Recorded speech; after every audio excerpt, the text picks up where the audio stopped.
All right, today we are diving deep into the art of impossible. We're going to unpack the real science behind peak performance and tackle a huge question. What does it actually take to do something that everyone else thinks is impossible? So let's kick things off with this really powerful idea. We all have these lines drawn in our minds, right? The absolute boundaries of what we think is possible. But what if those lines aren't concrete walls? What if they're more like suggestions, just waiting for someone to come along and, tickle them a bit? And that is the big idea we're exploring here. Just shifting your perspective, starting to see the impossible not as a stop sign, but as a destination. That is the absolute key to unlocking a level of performance you might have never, ever thought you could reach. Okay, it's a cool thought, right? But is there any actual proof that the impossible is just a moving target? Well, let's look at an absolutely fantastic real-world example. For about 1,000 years, this was the line in the sand for surfing, a 25-foot wave. That was the biggest wave anyone had ever ridden. It was seen as the absolute physical limit, the impossible barrier, period. So what about today? Well, now we're seeing surfers riding waves that are over 100 feet tall. I mean, think about that.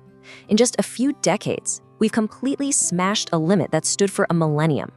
The line didn't just move, it got completely obliterated. How on earth did that happen?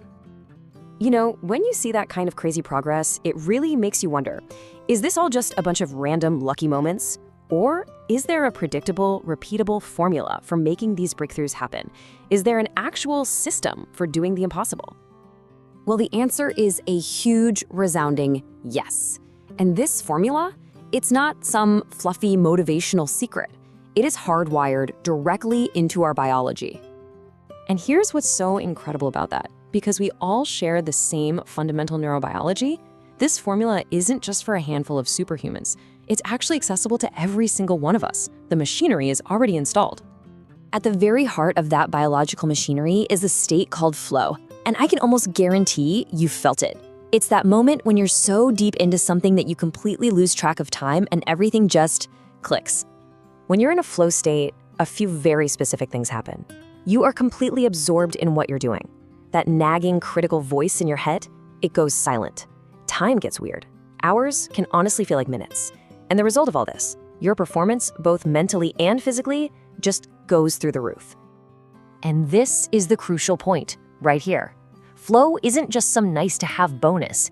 It is a non-negotiable biological requirement for peak performance. Seriously, whenever the impossible becomes possible, you can bet that flow was a huge part of the equation. It is the engine of breakthrough. But here's the thing, you can't just, flip a switch and get into flow whenever you want. It's the peak of a much bigger system, one that needs to be built on a really solid foundation.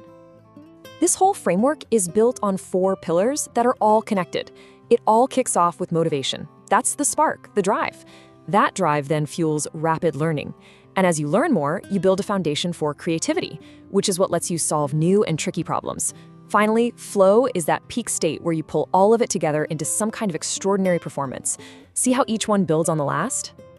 So that's the theory. How do we actually put this stuff into practice? Well, the great news is you don't have to just sit around and wait for flow to happen by accident. You can actively engineer it. See, flow happens in this distinct 4-stage cycle. It starts with struggle. That's when you're really pushing your limits, loading up your brain with information. And yeah, it's supposed to feel hard. Next up is release. This is where you step away and let your subconscious mind take over. Go for a walk, listen to some music. That little bit of distance is what allows you to then drop into the flow state itself, where your performance just soars. And finally, you have recovery. This is absolutely essential for locking in what you've learned and getting ready to start the cycle all over again. When you start applying this framework, it's about so much more than just hitting a single target. It fundamentally changes your entire approach to growth. It's really about changing the kind of game you're even playing. Think about it. Most of us are taught to play finite games, like a game of chess or football. They have clear rules and a definite endpoint where someone wins. But peak performance, that is an infinite game. There's no winning art or science or business. The only real goal is to keep playing, to keep getting better, and to just relentlessly keep pushing that line of what's possible. And this quote just hits the nail on the head. It perfectly explains what's at stake here. We can either accept the limits of our past, letting what we have been define who we're going to be, or we can choose to keep playing the infinite game, where our potential is always out there in front of us, just waiting to be discovered. So here's the ultimate takeaway. This system for achieving the impossible, it's not a myth. It's a real biological process that can be learned, practiced, and mastered. The formula exists, so the only question that's left is, what impossible are you going to choose?